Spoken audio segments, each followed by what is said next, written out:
Welcome to Ghostly. Did the devil make Arne Johnson do it?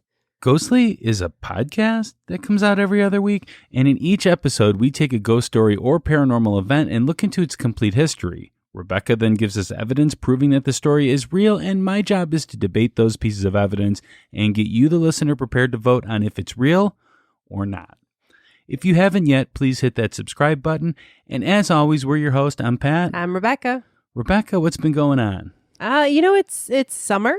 Yeah. And so I've been trying to get outside as much as possible. Oh, have you been watching the Olympics? I have been watching the Olympics. I'm an Olympics junkie. Any ghost stories to report from the Olympics? Not yet, but, well, just wait till the end of this episode. We'll see. Now, how about you? I think we've been working on some ghostly stuff, but what's been going on with you personally? And then we can maybe chat about our ghostly stuff. Personally, not much. Just, doing some health things, getting myself ready for the inevitable. Okay. Good. And, just living life. You know what? I saw the Foo Fighters. Oh. At Milwaukee. Whoa. It was awesome. That sounds good. You were safe, though, of course, right? I was always safe. Masking, vaccinated, were all the good things. All those good things. Good. But as far as ghostly goes, we just received a shipment of 500 buttons, the most buttons we've ever ordered at one time. Because we have potentially 4 events coming up. Yeah, 4 live events. Yeah, by the end of the year. Yes.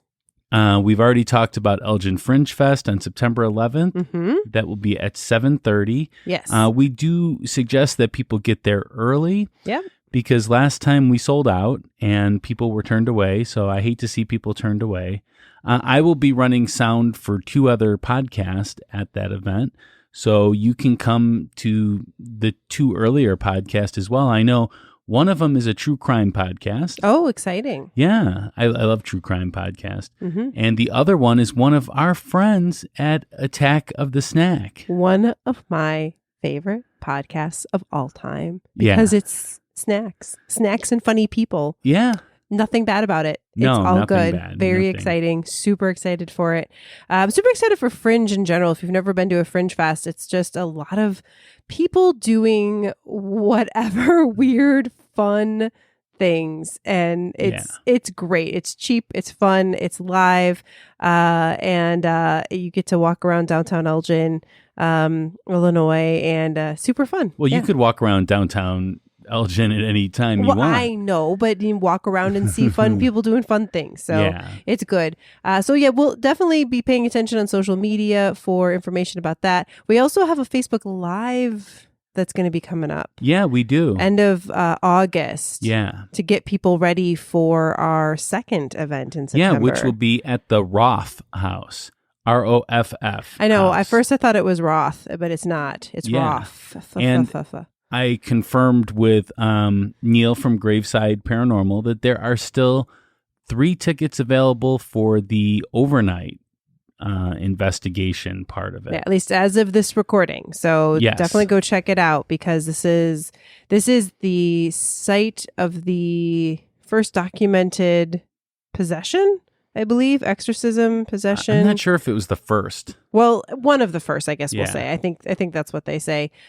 Super, super exciting. And you can come in and do a tour and a mini investigation during the day, or one of these coveted overnight spots. You could just spend the whole night in the place and do all the investigating to your heart's content. Yeah. And Neil told me that he's going to do some scrying, some smoke scrying. Fantastic. Yeah, I'm excited to see that. And if you don't know who Graveside Paranormal is, go back and listen to our Country House episode. Yeah. You get to hear their EVP machine and listen to them talk about how they do their investigations. Yeah. Fantastic. They're really great people there. Super fun. So that's going to be great. That'll be in September as well. Okay, so we do have a shout out for this episode. So there are 2 ways to get a shout out on Ghostly. The first way is the free way, and that's to give us a review on Apple Podcast. We always prefer the 5-star reviews, but we will read any and all reviews that we receive. And the second way is to either buy us a coffee on buymeacoffee.com/ghostlypodcast or by going to our website, ghostlypodcast.com, and hitting the Buy Us a Coffee button in the menu bar. Or you could even become a member on Buy Me a Coffee for Ghostly. Yeah, absolutely. So we do have one, and that is, you want to read this one? Sure. We have a review, which we appreciate, a 5-star review. As we said, we appreciate those. Enjoyable and fun, says MS112358. Oh, yeah. MS112358, yeah. Okay, maybe it's an alien. No, but there are aliens, though. All right. So this person says, I appreciate the twist they put on supernatural podcasts by having a debate between a believer and a skeptic. It's fun to hear different stories and different takes on them. I definitely recommend. Well, thank you so much. We appreciate the recommendation. Yeah, Miss 112358. We really appreciate that. Absolutely. All right. So do we have any listener mail? We do. So I want to just say, I know there are some listener mails that you might be like, hey, I sent mine in and where is it? Know that I try to do my best to get to them all, but I try to actually save some of the spookier sounding ones. I mean, they're all spooky sounding. It's not that. Or maybe I should say the more involved ones to be maybe something that we get to as we get into a little bit more of the spooky sessions of the year section of the year. So anyways, I love them all. Please keep sending them. There's so many now. But it's not enough. It's never enough. Never enough. Never enough. All right. So this one is from Brandy. Hey guys, I had an encounter that happened to me about 6 years ago, and I wanted to share to see what you thought about it. First, I wanted to tell you that I really enjoy the podcast and can't get enough. I listen every day going to and from work, and anytime I'm in the car alone. I want to hear you. Kids make that impossible. I discovered it a couple of weeks ago, started with the Titanic, and have listened to several others since. I'm not going in order, but we'll get all caught up soon. Now back to the reason for this email. As I mentioned above, I have kids.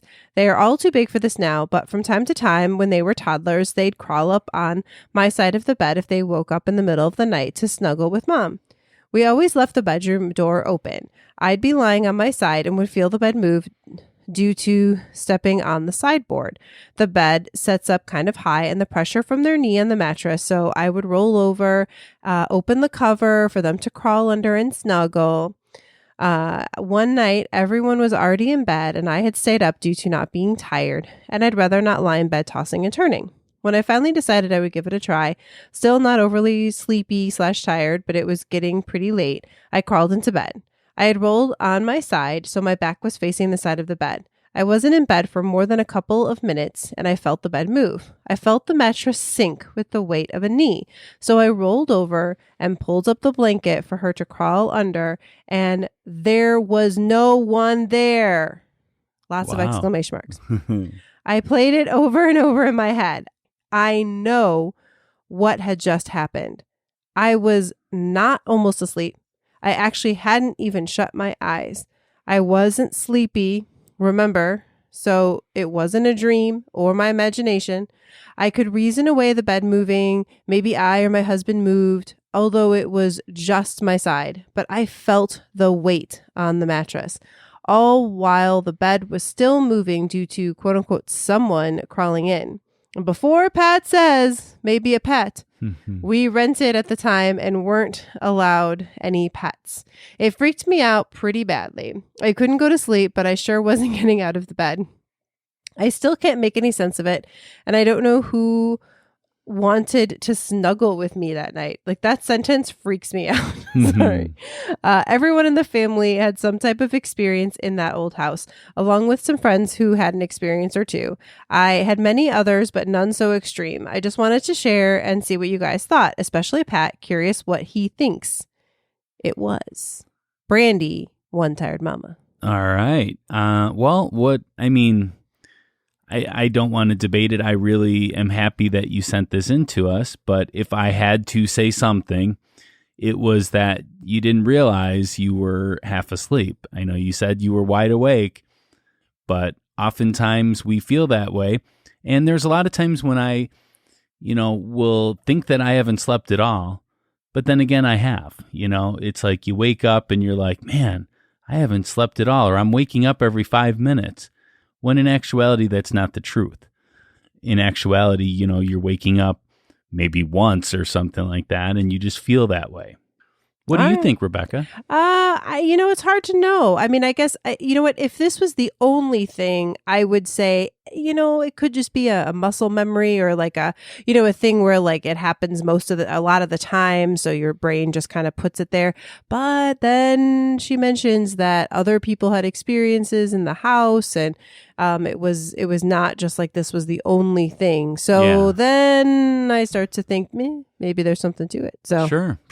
We'd love to hear more stories. Yeah, we always want to hear your stories, and you can send us a story if you would like. You could email us at info@ghostlypodcast.com, or you could even email us what you thought about Brandy's incident, or you can use the contact form on ghostlypodcast.com, or you can always do one of our favorite things, and that is to actually mail us something in the mail.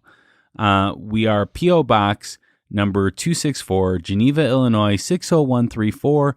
And we just received a postcard from Jody. From Jody. I was going to say, it was so cool. Thank you so much, Jody. Yes, thank you. Maybe you can share a picture of it in the show notes. Absolutely. Yeah, it was really great. I really enjoy getting those kind of things. It's always nice to be able to just, open up the mail and see ghostly stuff. Right? Yeah, absolutely. All right. So the polls. Polls time. Oh, geez. Well, we got 2 parts to the poll now, remember? Yeah, we do. All right, so our last episode, we talked about the Sausage King murder. And the question was... Does the Sausage King's wife still haunt Chicago? Yes, that is the question. So, yes said... 52.4% said yes, and 47.6% said no. Very close. Coming so close to getting a win. I haven't won since February. Yeah, well, but that's maybe true with the yes/no. But what about the overall rating? Well, people can now vote on how haunted they believe something is. That can change based upon what our actual question is, but that's the essence of it, right? Mm-hmm. 1 being not haunted at all, and 10 being the most haunted place ever. And sometimes we'll get people that say, no, it's not haunted, but then give us like an 8 or a 10 on the how haunted scale. Yeah, or vice versa. So it's just, this is how haunted you believe it is. Yeah. And we had a pretty low number for this time. Yeah, what was it? 4.05. Yeah, see, so I would say poll-wise, overall, people say it's haunted, but it's not very haunted. Not very haunted at all. So, yeah, I take that as almost a win. Almost. So, we're going to get right into the episode here. It's time. When we did our Whole House episode, we had mentioned that the Devil Baby was something that would be more of a Bob After Dark episode. Remember that? Yes. And Bob, of course, took this as a challenge to do that episode. Yes. And he did a great job. His episode was really good. But within that episode, he challenged Ghostly to do the Devil Made Me Do It story. So I originally looked into the story, but found out that it was going to be the next Conjuring. So we waited, and we waited. And the Conjuring movie finally came out. It was delayed a lot due to COVID. It came out, and now it's the proper time to do this episode. Yeah, very exciting, I would say. So I wanted to compare what the Hollywood version would be to the supposedly real story. Now, I do want to put out a warning to those that are sensitive to these kind of things. This will be an especially creepy episode. We will talk about an exorcism and a murder, and some people might find that to be a bit of a trigger to them. Absolutely. I mean, not that, you know us, we're not going to go into super graphic detail, but certainly those subjects are in this episode, and just be cautious, parents or anyone that might be sensitive. Absolutely. And, if we did go into details, that this murder was pretty gruesome. It was. So, anyways, Do we have a ghost story, Rebecca? We do have a ghost story. All right.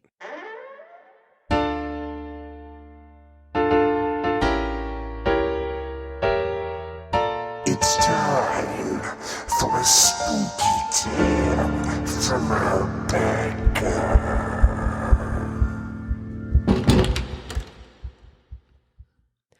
I'm worried.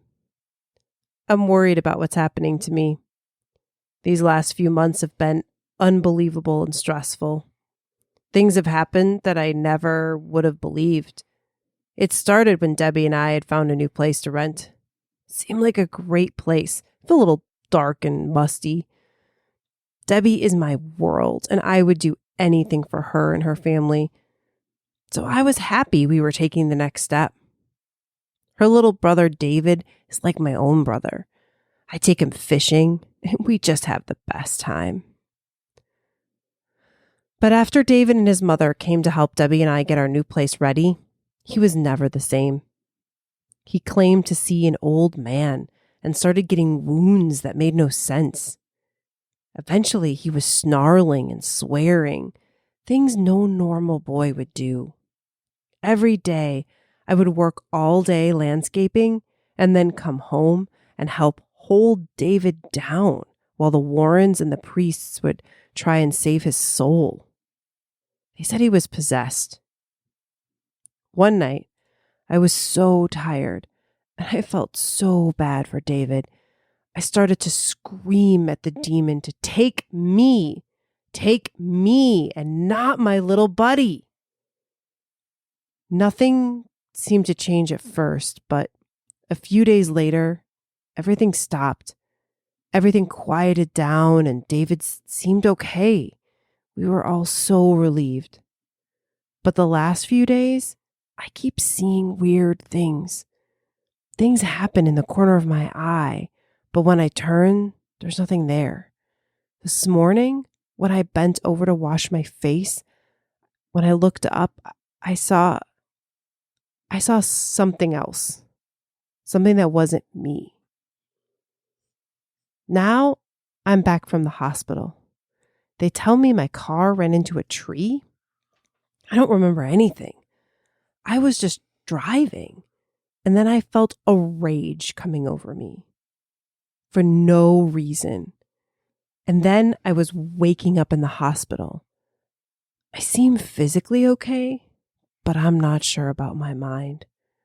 I feel like I'm losing control, like something is slowly taking over. I hope I can get control back.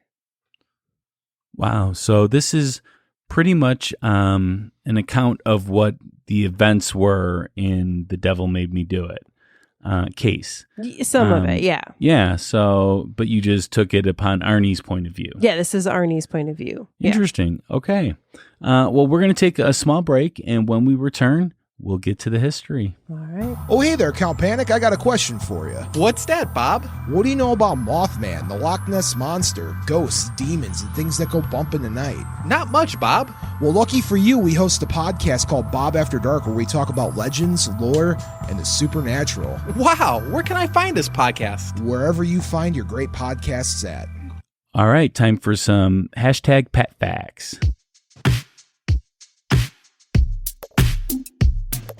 Pets, facts, from a skeptic point of view. Pets, facts, he presents it all to you. Pets, facts, facts.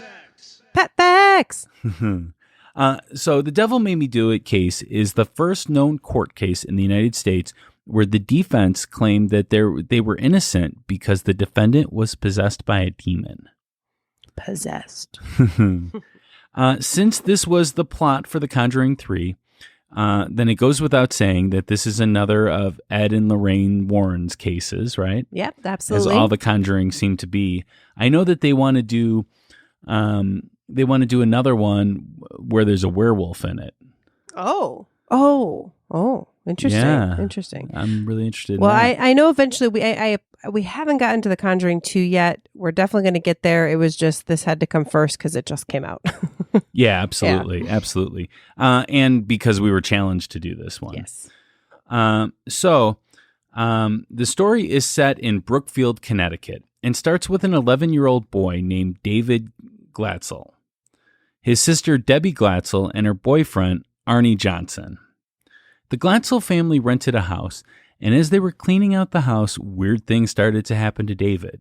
David claimed to see an old man, and this old man was pushing him and basically terrified him. And of course, nobody else saw this old man. They wrote off David's sightings, thinking that this was his excuse not to work around the rental property. But David claimed that the old man vowed to do harm to the Glatzels if they moved into the rental home. The old man didn't always appear as an old man, though. Sometimes he appeared as some kind of demonic beast that spoke Latin and said he would steal David's soul. That's pretty brutal. Yes. David started to have night terrors. He was acting strange and had unexplained scratches and bruises. The family called upon a Catholic priest, and he attempted to bless the house. But the family decided, even after the blessing, that they no longer wanted to rent the house because they believed that evil things were happening there. At least that is some accounts of that. Yeah, I will say, as I was reading different accounts, the order of which house and when and all of that gets a little muddled. And I'm sure for you, we will discuss this, but you might have some other explanations for things.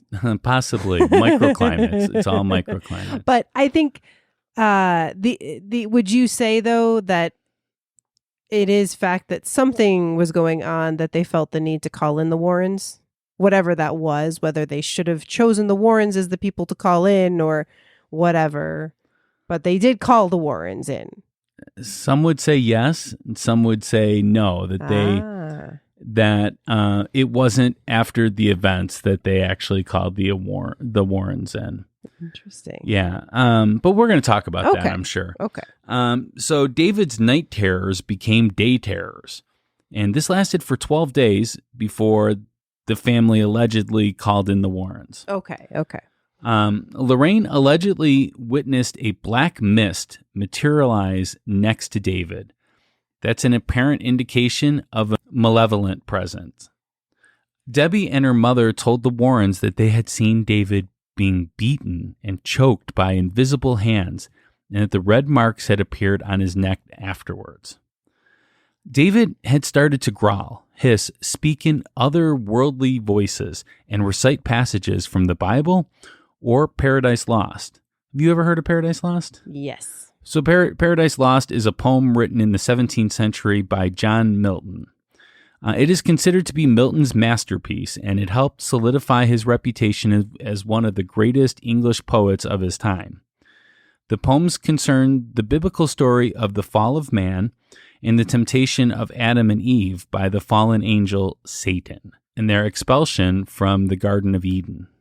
Yeah, this is like the Descent into Hell poem. Yeah. And it's like in 12 books or something like that. Yeah. Which is now in 10 books, but it's all in the same book. Yes. So that's interesting. The Glatzels recounted how each night a family member would remain awake with David as he suffered through spasms and convulsions. And after receiving a prognosis of multiple possessions from the Warrens, David was subjected to 3 lesser exorcisms. That's important that it's lesser exorcisms. They weren't actually performed by the church, and they weren't necessarily real exorcisms. Yes. Lorraine asserts that David levitated. He ceased breathing for a time and even demonstrated the supernatural ability of precognition, specifically in relation to the manslaughter Arne would later commit. Okay. So according to eyewitness testimony, Arne Johnson coerced one of the demons, purportedly with David, to possess him while participating in David's exorcism. And in October 1980, the Warrens contacted Brookfield police to warn them that the situation was becoming dangerous. Arne and Debbie provided firsthand accounts for the version of events depicted in Discovery Channel's A Haunting episode Where Demons Dwell. They did not believe in demonic activities themselves, but they claimed their father to be an eyewitness to demonic possession. Both Arnie and Debbie were adamant in their support of the Warrens' recollection of events. So I haven't seen this episode, which makes me sad, or if I did, I don't remember it. But I seriously love the show A Haunting. If anyone has not watched that show, I have not. You need to. It's fantastic. But it is on Discovery Plus now, so yeah, I don't have that. But it was such a good show. Anyway, so that is interesting. Yeah. Okay. So according to the Discovery Channel show A Haunting, a few days after Arnie egged the demon on during the exorcism, he was attacked rather viciously by the demon, which allegedly took control of his car and forced it into a tree, like you said in the ghost story. Fortunately, though, Arnie was unharmed. After this incident, Arnie returned to the rental property to examine an old well that supposedly housed the demon. In both the dramatized version and his own personal accounts, Arnie recollects that this was his final encounter with the demon while completely lucid. After encountering the demon at the well and making eye contact with it, he became possessed. The Warrens claim to have warned him not to do this, although their warning was not mentioned in A Haunting. Okay. So as David's condition worsened further, Debbie and Arnie, who had been living in the mother's home, decided it was time to move. So they just were like, nope, we're out. So Debbie was hired by Alan Bono, a new resident in Brookfield, as a dog groomer.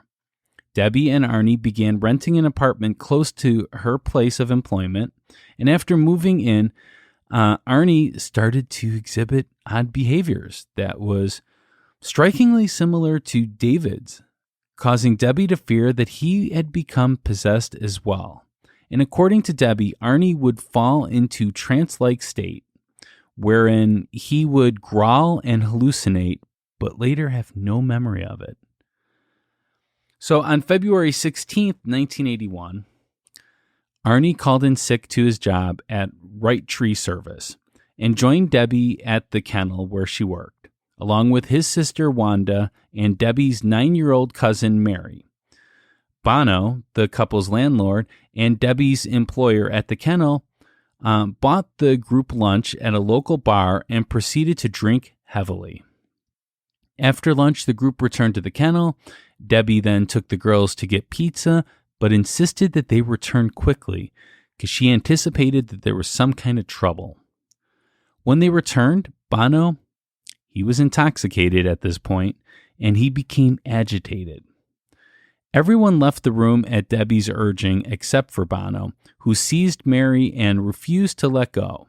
Arnie headed back to the apartment and ordered Bono to release Mary. Wanda recounted the following events to the police. Mary ran for the car as Debbie attempted to mitigate the situation by standing between the two men. Wanda tried in vain to pull Arnie away. Arnie, growling like an animal, then drew a 5-inch pocket knife and stabbed Bono repeatedly. Bono died several hours later, and according to Arnie's lawyer, Bono had suffered 4 or 5 tremendous wounds, mostly to his chest and one that stretched from his stomach to the base of his heart. Arnie was discovered 2 miles from the site of the killing and was held at the Bridgeport Correctional Center on bail for $125,000.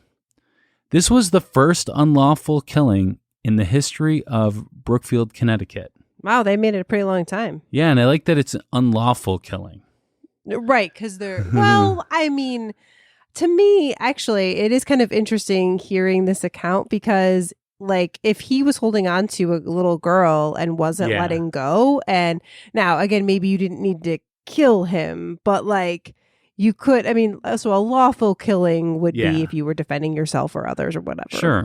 But it is funny to hear that phrase. I like it. But the very day after the killing, Lorraine Warren informed the Brookfield police that Arnie was possessed when the crime was committed. And a media blitz soon surrounded the story, fueled in part by the Warrens, whose agents promised that lectures, a book, and even a movie detailing the gruesome case were in the works. This is the day after. Yeah, I know that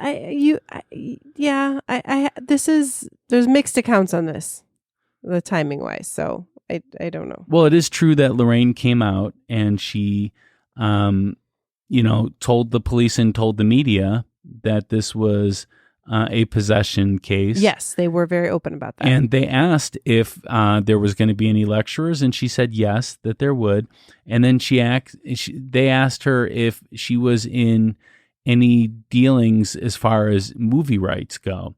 And she said that she was not, but that her agents were. Again, I don't know about that. I haven't seen that in a lot of places. But anyways, there's a lot of things to keep. But this is fact, though. I mean, okay, you could actually listen to that particular thing. Okay, all right. Okay, I'll so trust you. The trial took place in Connecticut's Superior Court in Danbury, beginning on October 28, 1981. Arne's lawyer attempted to submit a plea of not guilty by virtue of possession, but the presiding judge, Robert Callahan, promptly rejected this defense. Callahan argued that no such defense could ever exist in a court of law due to the lack of evidence, and that it would be irrelevant and unscientific to allow related testimony. The defense chose to imply that Arne acted in self-defense. Because of this, the jury was not legally allowed to consider demonic possession as a viable explanation for the killing. The jury deliberated for 15 hours over 3 days before convicting Arne on November 24, 1981 of first-degree manslaughter. He was sentenced to 10 to 20 years in prison, though he served only 5 years. Yeah, for good behavior, I think. Yeah, but it just seems, weird that you can kill somebody and get off in 5 years. Yeah. That a person's life is only worth 5 years of your life, even though this is a self-defense kind of thing. So yeah, obviously the jury must have felt something and it was only manslaughter, not murder. So there's a little bit of something there. So in the aftermath of the trial, there was a television film created called The Demon Murder Case and was aired on NBC, although none of the names were used in that. And so they made it seem like it could have been about anything. Yeah. And they were starting to prepare for a feature film, but that was stalled due to internal conflicts. So in 1983, Gerald Brittle, with the assistance of Lorraine Warren, published a book about the incident called The Devil in Connecticut. Lorraine had stated that profits from the book would be shared with the family. And they did. They did give some money out. They paid out $2,000 to the family. Doesn't seem like enough money, though, does it? I don't know how much they made. Yeah, but it's still, they got a movie deal out of it and everything. So in 2006, the book was republished, and David and his brother Carl Jr. sued the authors and publishers for violating their rights to privacy and intentional infliction of emotional distress.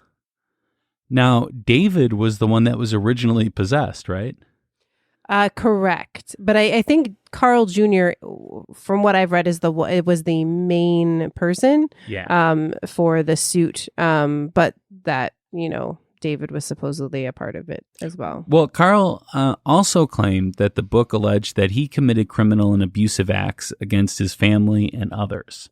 Ooh, that's not good. Yeah. He said that the possession story was a hoax created by Ed and Lorraine Warren to exploit the family and his brother's mental illness, and that the book presented him as the villain because he did not believe in the supernatural claims. So Carl said that the Warrens told him the story would make the family millionaires and would help get Arne out of jail. And according to David Glatzel, the father, the publicity generated by the incident by Carl Jr., according to Carl Jr., the publicity generated by the incident forced him to drop out of school and lose friends and business opportunities. Carl made his own book called Alone Through the Valley about his versions of the events surrounding his brother. Of course, Lorraine defended her work with the family. saying that the 6 priests who were involved in the incident agreed at the time that the boy was possessed and that the supernatural events she described were real, although I cannot find out who any of these 6 priests were. Yeah, they definitely were not allowed to talk about any involvement with this case. The priests were just like, the church was like, nope, not allowed to talk about it. Yeah. Carl Glatzel Sr. denies telling the author that his son was even possessed.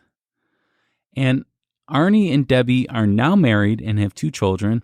They wholeheartedly support the Warrens' accounts of the demonic possession and have stated that the Glatzels in question are suing simply for monetary purposes. The event inspired the premise of the 2021 film The Conjuring, The Devil Made Me Do It. Yes. So, Rebecca, you were going to talk about some of the differences between the actual movie and what is said to be the real events of this. Yeah. So honestly, the first part of the movie, where they go through, the initial story is fairly true, right? Like David is possessed, the Warrens are involved in these minor exorcisms. Arnie asked for the demon to possess him. He kills the landlord, and the lawyer intends to use the defense that he was possessed. So those things, I mean, again, quote unquote true. We can debate allegedly true, but those are the things. Those are the stories that are told by the family and the Warrens, right? As far as the movie goes, though, like almost everything else is completely made up. Like not even close. Like nothing involved. Like more than any other Conjuring movie, this one just has a bunch of things that are completely just made up, like whole cloth made up, not even like related. So there's no witch, there's no occult, there's no Satanist woman with a witch totem. There's no curse or the 3 souls or whatever the things that this person wanted. And the old priest, there's no old priest with a daughter. Like, and I'm sorry because I know some of this is getting into the plot of the movie, but really spoiler alert. Sorry about that. There's another set of girls that are supposedly went through a similar thing to what Arnie and David went through. That is also not true at all. Ed Warren did not have a heart attack during this case. It was a different case. And then the exorcism scene and really most of the others in the movie were just really over the top from reality. Like whatever, has been described, it was nothing like what was depicted in the movie. And that's always the case to some extent, of course, but this seemed extreme with like what they put in there.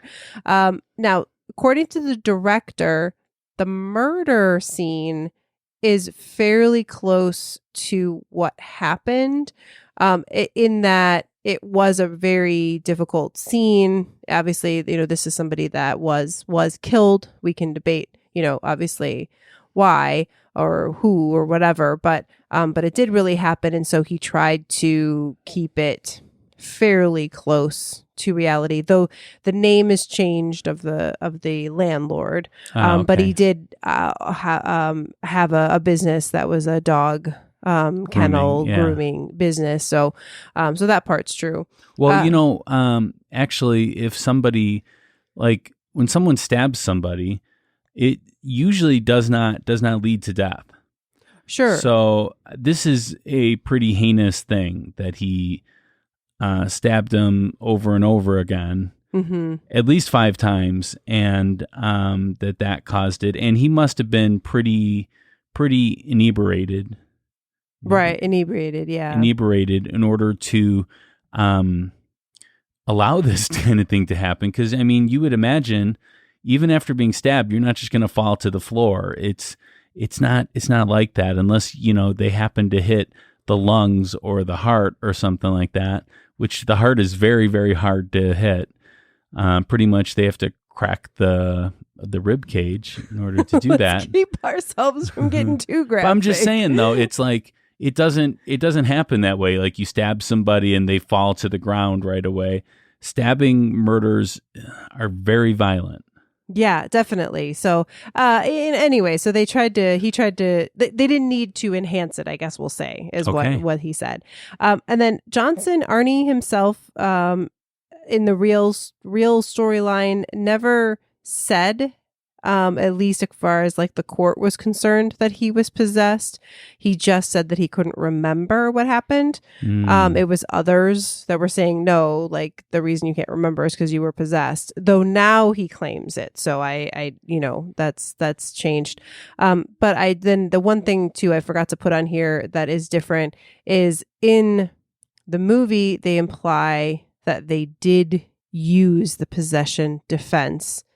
But as you told us, Yeah, they tried. They tried, but Yeah. the judge said no, so they were not able to use it. But the movie implies that they did, and they were somewhat successful with it. But that is not true. They were not No. allowed to use it. They tried, but couldn't. No, and I think we're going to talk about this a little bit during the debate. Because, I mean, how, like, the devil is the symbol of evil, right? Yes. That's why it's, evil with a D in front of it. And the devil being just the symbol of evil, then any evil act can be implied that the devil did that with a temptation or something. Are you talking about like why for the court case, why they wouldn't Yeah. let them use it? Yeah. Yeah. And because they can't prove that. Well, it's tricky. I mean, though. This is in the. This is another difference. So in the movie, Ed Warren says, the court allows people to swear on the Bible and on God that they're telling the truth. So they do acknowledge the existence of God. Yeah. And that it's time that they acknowledge the existence of the devil as well. In the real story, that is what the Attorney, lawyer said. yeah. So that is something that was said, and that was the argument on the other side. There had been some court cases in England or Europe where they had tried England. using some of this. They didn't actually get to court, but that's what they were Yes. planning on doing. And okay, so I've done some research into this too, and up until 1846, I believe, you were not allowed to testify against somebody, or you were not allowed to be a witness or be in a court of law and swear, because, they make you swear on the Bible. And that's, I think, what you're talking about. Yeah. So if you were an atheist, then you couldn't swear on the Bible. So your word meant nothing. And it wasn't until 1846 that was changed in the United States. After 1846, they realized that it really, there could be people that have something important to say that don't believe in the Bible. So the Bible swearing would be irrelevant. So they do allow atheists and people of other religions to be witnesses, to be on the stand, as long as they swear an affirmation Of some sort. of some sort. Okay. Yeah. Yeah. So it could be about themselves even. Sure. But basically what they're trying to say, though, is that you are swearing to everything that you believe, that what I'm about to say is the truth. Yes. So it is possible to not believe in these kind of things and still, give testimony in a court. Yeah. No, it is. I think it's a complex thing. I mean, because there's a part of me that's like, well, I mean, whatever defense you want to use, I mean, it's up your call if you think it'll be successful or not. But I, can also see the court, a judge being like, I am not making this into a crazy court where people are going to laugh at the court and what it does. Yeah. And, And they being never difficult. appealed what the judge said. No, they obviously felt that whatever thing they got was probably the best they were going to get. Yeah. Yeah. All right. So I think it's time we take a break and then we will get on to the debate. Sounds good. All right.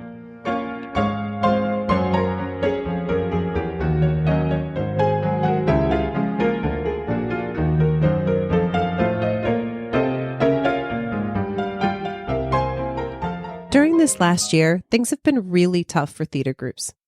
Rebecca and I belong to a production company and theater group called Memoriam Development. Memoriam has several podcasts that we are often on, and several members have been on Ghostly, like Nick, Amanda, and of course Bob from Bob After Dark. And we have also been in several of their live shows. Obviously, those couldn't happen this last year. So Memoriam has taken one of their most popular shows, the horror anthology Nightshade, and made it digital. They're available to everyone, and you can access them at any time. They've been fantastically spooky, I gotta say. Right up our ghostly listeners' alley. Live theater is something close to our hearts, and we can't wait to get back to it when we get the all clear. But until then, check out Nightshade and support this Chicago theater group that gives local talent a place to shine. And please consider showing some ghostly love and liking Memoriam Development on all the social medias to find out even more. Thank you. Memoriam Development.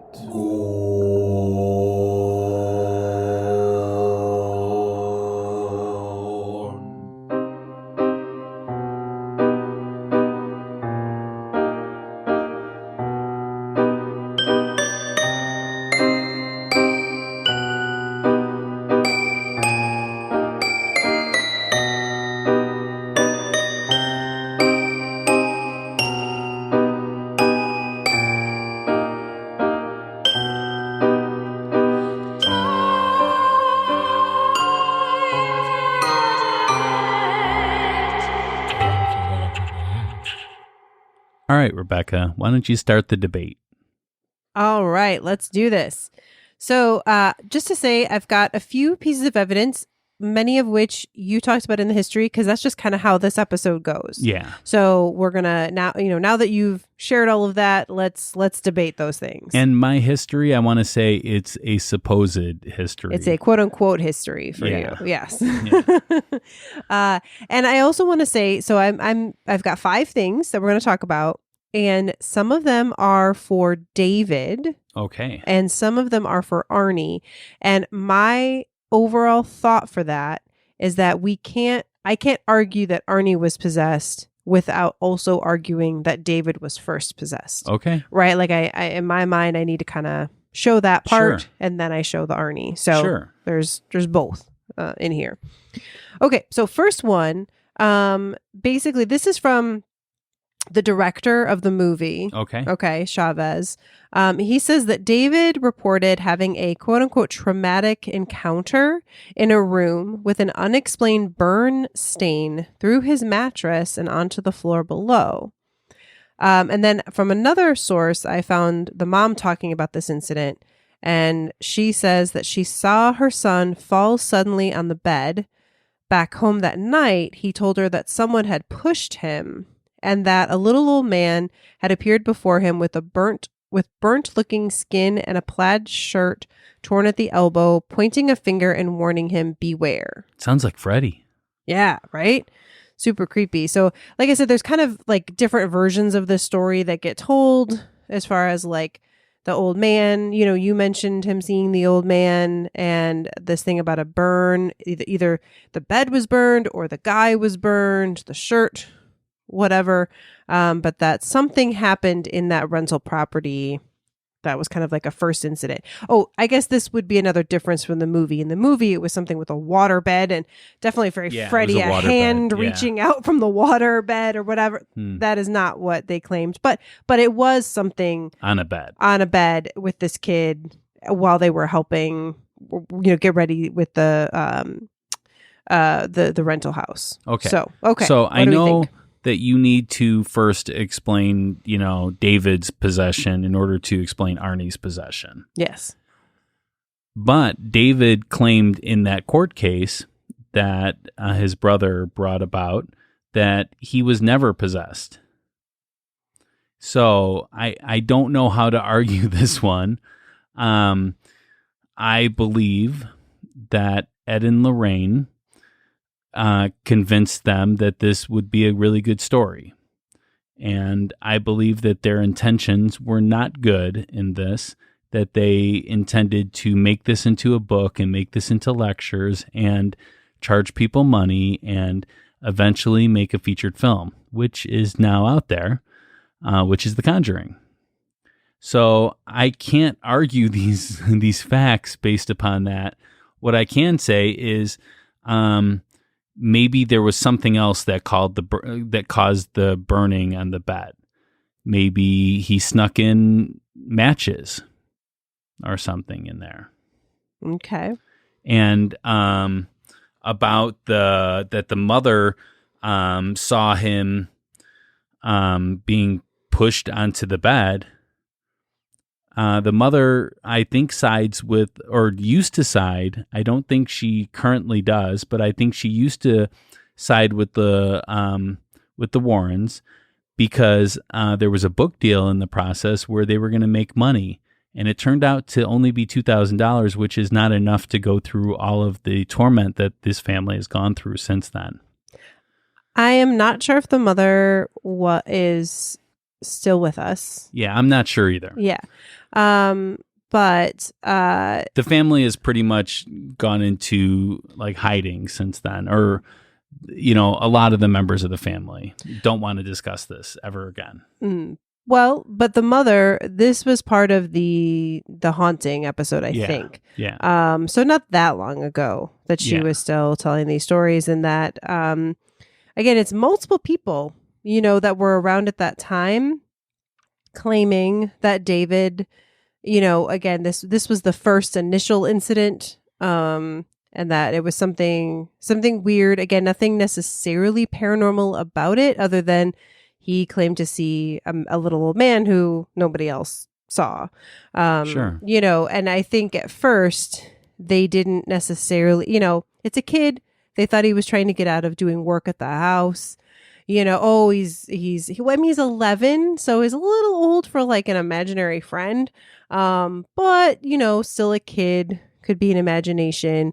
But it was something that later on they felt was a reason for the behavior change. And they claim that the Warrens did not come in until after this behavior escalated. Well, and by the way, David and his brother did not win that case, but they did stop them from republishing the book.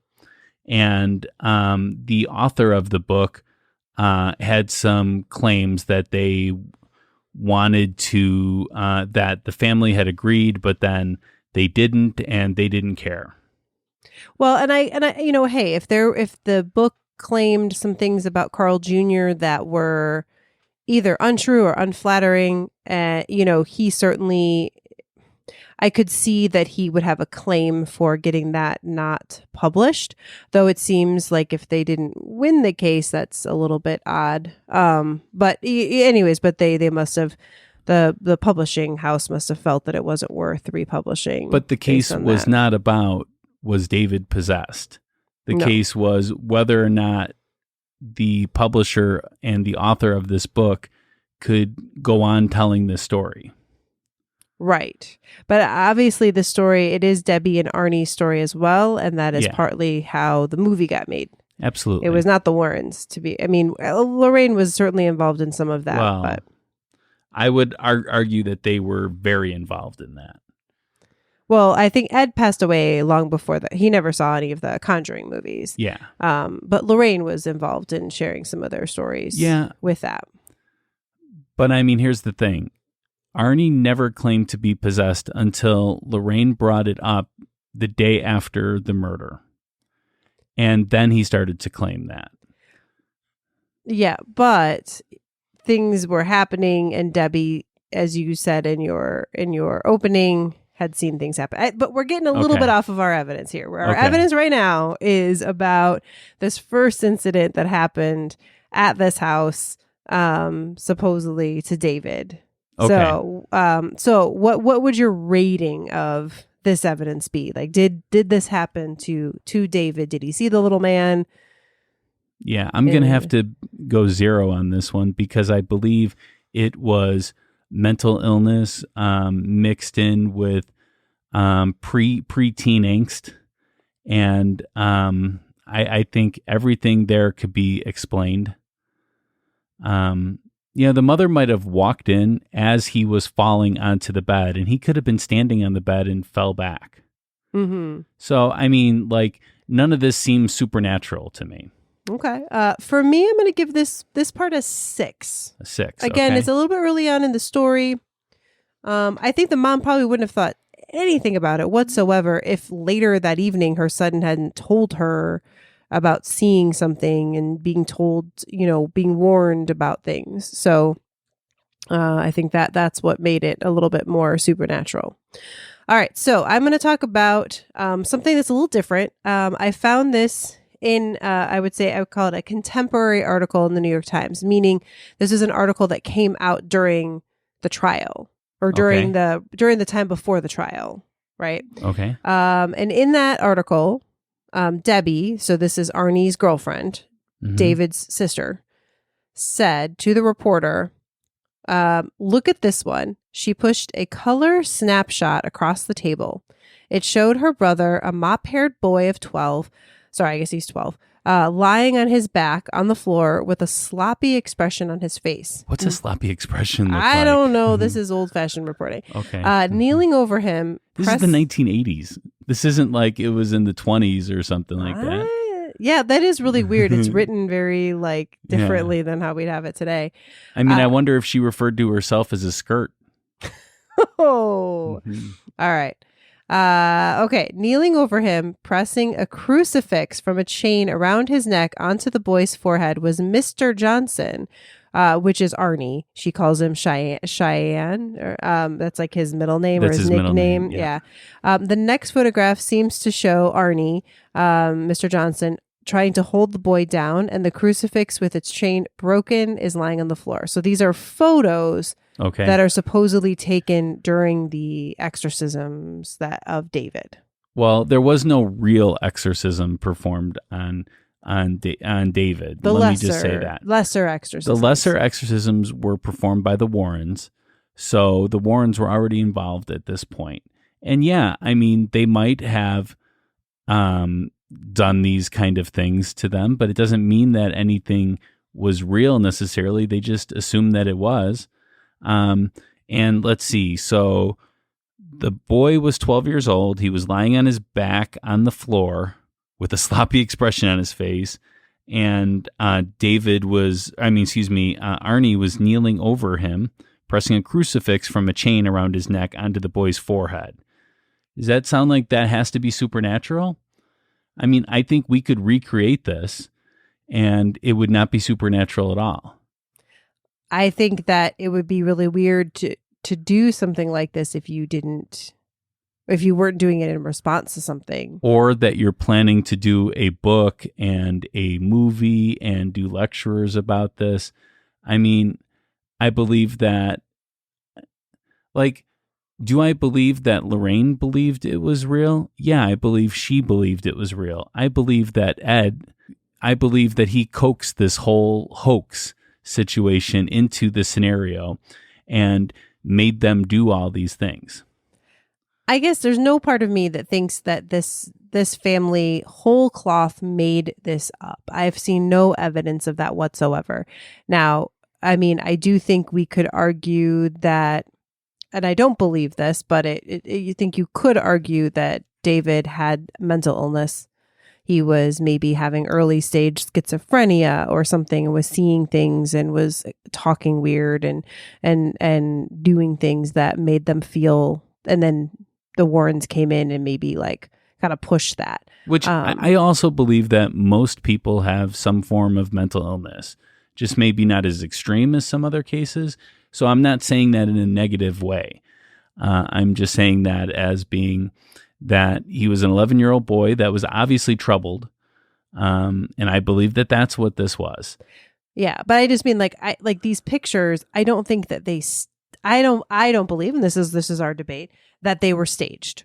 Like, I feel like this is in fact something that happened, that these lesser exorcisms, and there were priests involved, even though they were not allowed to do a full official exorcism, that these things did happen, and these are photos from that. Okay. But that's even if my thought. if this happened, that doesn't mean that the event is real. I mean, is it possible for a human being to hold a cross on another human being's head? Yes. Is it possible for that human being to be laying down in the ground when you do it? Yes. So how do I rate this evidence? I don't know, because like, if you're asking me, are these pictures real? Yeah, I believe that they're real. I believe they're 100% real. I'd go a 10 as far as that goes. But the thing is, I don't believe that they represent anything supernatural at all. Okay. Just that people believe that there was some supernatural to it doesn't mean that there was. Okay. So I'm going to give this one a 7.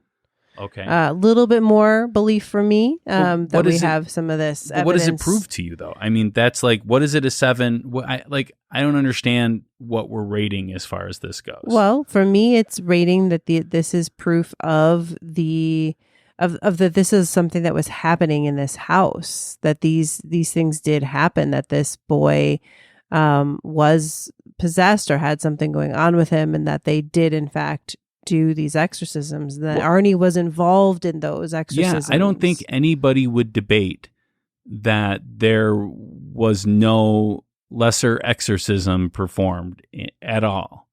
I believe that the Warrens did that. Mm-hmm. That's what they do. And I believe that they did it, but I don't believe that proves possession, though. Okay, and I do. So, Okay, so that's what your debate. 7 is. Yeah. So do I believe that this proves a possession? Is that what this that piece is of what evidence? The question is, yeah. Okay, no, 0. Okay. Because this could be reenacted. There's nothing supernatural in this piece of evidence. All right. Okay. Let's go to the next one here. One more on David. Okay. All right. So this is what the mother, Judy, would say. He would kick, bite, spit, swear, terrible words.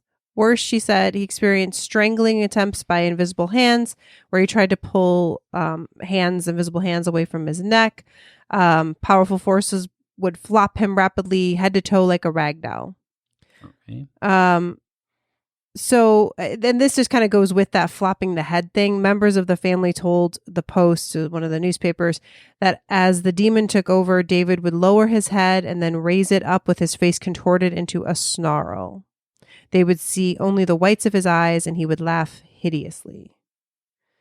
So I know there's a lot here, so we can take it part by part, but basically these are all the kind of physical signs of possession that were reported. And if you haven't yet, watch the end of the movie where they play the excerpt from the exorcism, where you can hear the growling and the threatening words described in this evidence. Okay. So, kicking, biting, spitting, swearing. What do we think? Well, okay. So in order to go over this, I need to talk about something in my personal life. Okay. From when I was about 18 till about when I was 22 years old, I was a security officer at a hospital. And as a security guard in a hospital, I was one of my duties was to restrain patients. So I got a call at one time, and this was early in the day actually, and they had brought a black gentleman into the room, and I always hated getting there first. So I might have taken a little bit of my time to get up there. I will admit that. And when I got up there, everybody that was a security officer or, anybody that would do a restraint, which sometimes they used housekeeping. There was a really big guy in housekeeping that would help out. They were all involved in this. And this person was lashing out. This person was screaming. This person was showing his teeth. This person was spitting on people, was biting people. So they had to actually restrain his mouth. So they used a blanket, or not a blanket, like a sheet from the bed to do that, to hold him down. Well, at one point, the sheet came undone, and he was yelling out Michael Jackson lyrics. I think "Beat It" was the song he was singing, and it was pretty scary. I must say, I was really, really scared. And then I had my arms on his leg, restraining one of his legs, his left leg. And at some point, everybody knew to release him because something was happening when he got to the chorus of the Michael Jackson song.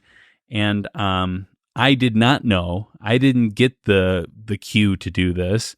So I held on, and he actually kicked his leg up and threw me across the room, where I flew in the air across the room and landed against the wall and was like taken aback by that.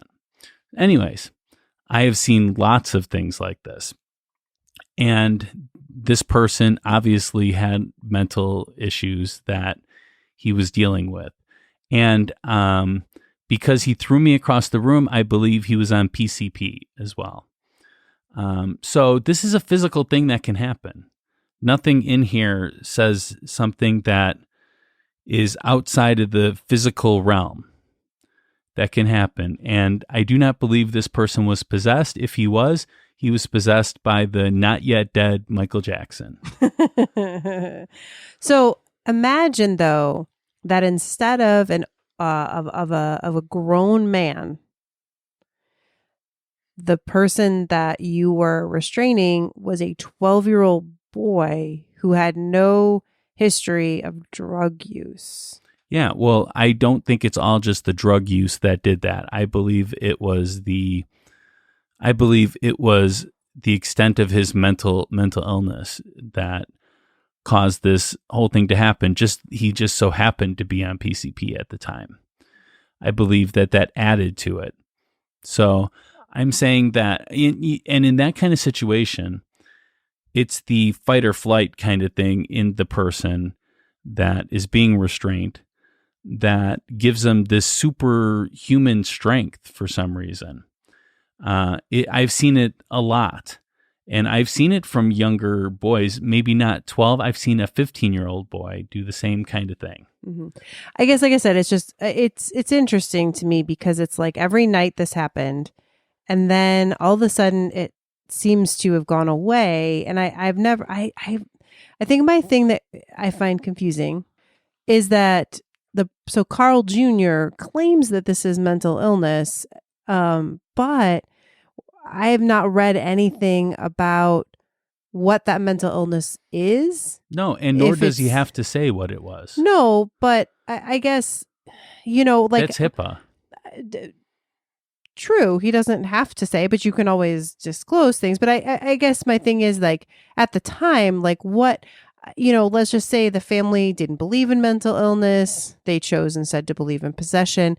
Something happened that made it where he was no longer having these nightly episodes. And it wasn't like they said, oh yeah, we took him to a doctor and got him medication, and plus in the 80s, there really wasn't necessarily as much of that. So it just seems weird to me that, after these episodes, that he all of a sudden, things just supposedly got better. Well, I don't know what they did, nor has the family said anything of what they did. Maybe just some attention being paid to that. Maybe that helped. I don't know, but nothing out of this seems outside the physical realm. So, I mean, again, I would just say, looking at or listening to, they have not released ever the full exorcism audio from these sessions, but there is an excerpt that has been released, and they did play it as part of the closing of the movie, but I will definitely have a link. Okay, but I mean, like, if I had recorded this person doing the Michael Jackson lyrics, it would have sounded really freaky, really creepy. But this person was suffering a lot from mental illness. In fact, they transported him later on to a psychiatric hospital that was better equipped for something like this. Like, this person was beyond what the hospital that I worked for, that was a tiny little hospital, could handle. Again, yeah. So I'm totally get that. It's just this. We're talking about a 12-year-old who, again, when you hear what people, how they describe it, and then hear the voices that were being made by this child, it's a little crazy. And also that it only happened at night, and he was like fine the rest of the day. Actually, at one time, his night terrors became day terrors. Yeah, so I guess he had some. He stuff started during to do the day. same stuff during the day. Mm-hmm. Yeah. So I don't know. Anyway, so what's your rating for this one? Well, because of my prior experience, I'm going to have to give this a 0. Okay. All right. And for me, this one gets an 8. Just okay. A lot of people saying it, and I will say that if any of this person's family that I restrained was there and witnessed it, they would have probably thought the worst too. They would have probably thought that this was some, especially if they're religious, they would have thought that this is obviously some kind of demon taking over this person, but it was just mental illness. Is Michael Jackson? Unless Michael Jackson, went back in time after dying and then, possessed this person. I mean, that's a whole other episode. Yeah. Okay. All right. So let's move on to our next piece of evidence. We're going to start to get into Arne here a little bit. Good. So let's talk about Wanda. Now, Okay. I heard that Wanda was Wanda Johnson. So, I'm sorry. So not Debbie's cousin. It was Arnie's sister. Yeah. Arnie's 15. sister. Yeah. I messed that up in my mind. Okay, so Wanda Johnson, right? And you kind of told this story, so I don't want to repeat it too much, but, she says that, she couldn't explain it, that, basically Debbie stood between the two men and Wanda was holding on to Arnie. She said he was like stone, that she couldn't budge him. She heard him growling like an animal. She saw something shiny flash in the air, and then it just stopped. And when it was over, Arnie just walked into the woods staring straight ahead. And Alan Bono just stood there, punching his fist into his palm for a long moment or two before he fell onto his face and lay there on the ground.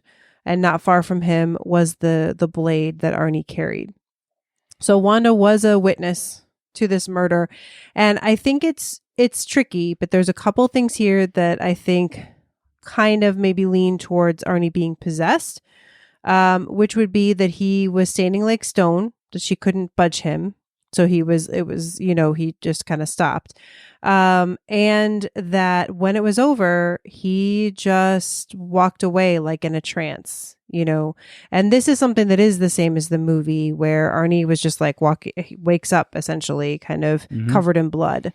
And that is what happened, then. So all right, what do you think of this? I'm on the fence of it. So, well, I think he blacked out. But I do want to say something else though. I'm not just going to leave it at, I think he blacked out and these things happened, and that would explain a lot of what actually transpired. And a lot of times when you're in a fit of rage, nobody can break you from that fit of rage, no matter how much they beg and plead. Yeah. But I will say that not everybody that knew Arnie believed that it was the devil or a demon possession of him. They have said that he had a very strong temper, and that he was very possessive of Debbie, and anything that would come in his way, he would have a problem with. So I like this, to me, explains that there was a murder. I do believe that there was a murder that took place. I don't believe that this is like the Sausage King where it wasn't a murder. I do believe there was a murder in this case. But I do not believe that this proves any kind of possession. I believe that this proves rage. Interesting. And the grunting and the animal sounds could be something that someone in rage can do. Like they can't. They're in such rage they can't even form words. And grunting and growling is all they could do. Interesting. Yeah. Okay. For me, for me, that those things, the animal sounds, and the blacking out, kind of, I don't know. To me, you mentioned in your history that Debbie said she had seen him go into these trance-like states and some of this behavior before. And so then this is a second person kind of corroborating that. So I don't know. To me, it's but that can also be a sign of mental illness as well, interesting. or a symptom of some mental illness. So for me, I'm going to have to give this one a 0 too. Okay. I hate to keep giving zeros on this one, but, I see that this is, again, nothing that's outside of the rules of physics or the physical realm. Okay. Like, I don't see that, like, there's any reason to believe that this was beyond what a human could do. Okay. I give this one a 7, based on, again, this being something that kind of another person corroborating this. The animal thing, just the grunting and all of that, I could understand somebody maybe being so upset that they're standing like stone. I could see somebody blacking out after. The walking into the woods seems weird. I've never heard of anything about him having a mental illness. That wasn't ever anything that I've seen any evidence of. So for me, it's a 7. His mental illness could be about the rage that he felt for this Bono person when Bono held on to Mary and wouldn't let her go. Yeah. I guess I've just never, there was no reports of, I know there was this one thing that said people talked to others who said Arne was very possessive and things like that. But I don't have any other recorded evidence of him being violent that I found. But yeah. All right. You ready for the last one? Yes, I am. Okay, last one, right? So this is going back to, and this is something you mentioned, in a haunting. It was claimed by Arne that a few days after the exorcism, where he did say, "Come into me," right? That we said that, that a demonic force within him forced him to crash his car into a tree. And I think this was, I thought this was the first time something happened that he couldn't remember, but you talked about the well, so I don't know. But anyways, so this was, that he thought that the car crash was the result of being possessed, and this happened before the murder. Yeah, and I want to say I believe this is another case where it could have been a blackout, and he could have been experiencing this high stress level that caused him to have these kind of fits of rage, and it could be because he saw everything that was happening to David. He could have felt for the poor boy, even though I believe, that was mental illness as well. But I believe that there's a lot of stress, and the more stress somebody goes into, it's possible to have these moments of blacking out.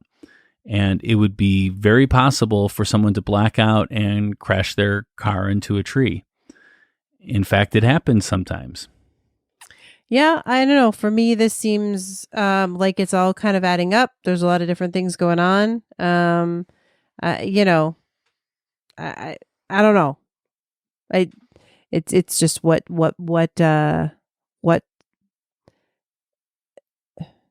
cause you believe, what causes this.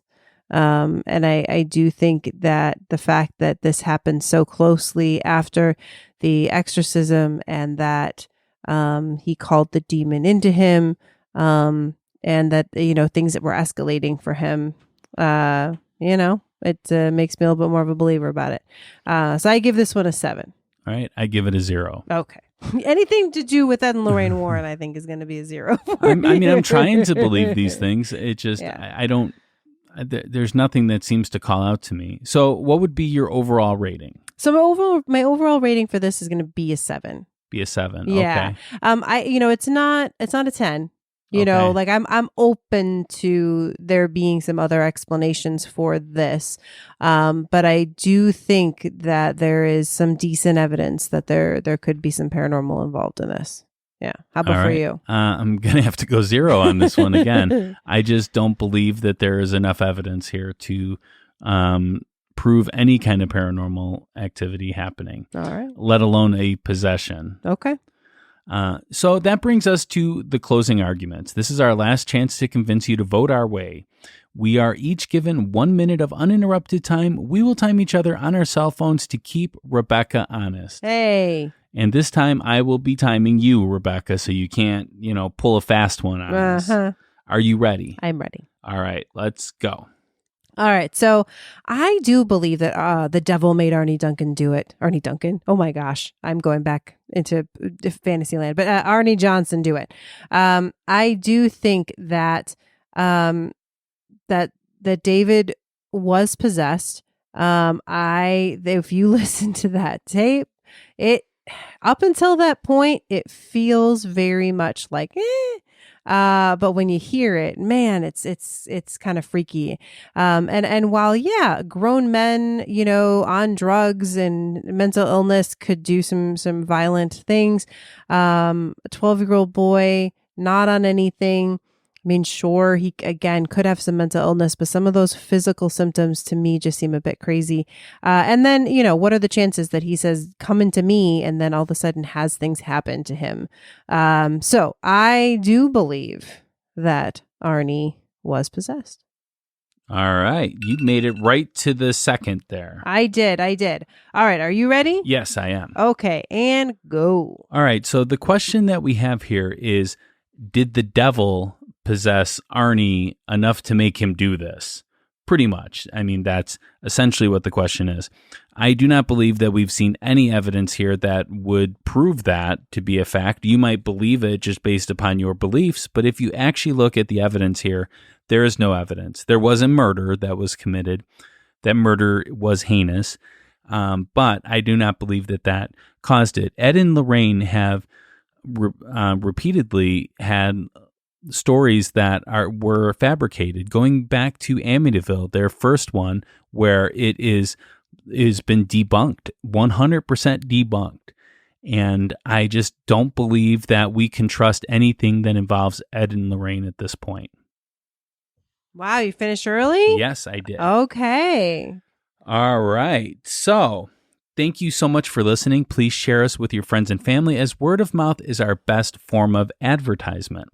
Remember to hit that subscribe button or follow button or smash that like button. Smash that button. And just make sure that you spread the word of Ghostly. Yes. And so we've been watching a lot of Olympics, as I said in the beginning, and we wanted to do a story that was centered around where the Olympics are being held right now, which is Tokyo, right? Yep. So we are going to be talking about Toyama Park, which is supposedly the most haunted place in the heart of Tokyo, on the next episode that comes out on August 18th. I am very excited about this episode. I mean, I watch a lot of horror movies. We all know there's a lot of ghosts in Japan. But this particular space, we're talking medical experiments. We're talking ghosts. We're talking just so many things. And I'm super excited about it. I'm very excited to see how another culture treats the paranormal. Yeah, and I think this one's good because there's a lot of history involved in it too, as well as the paranormal. Oh, so, I can't stand history. No. It's gonna be excellent. Yeah, I can't wait. But until then, stay ghostly. Bye.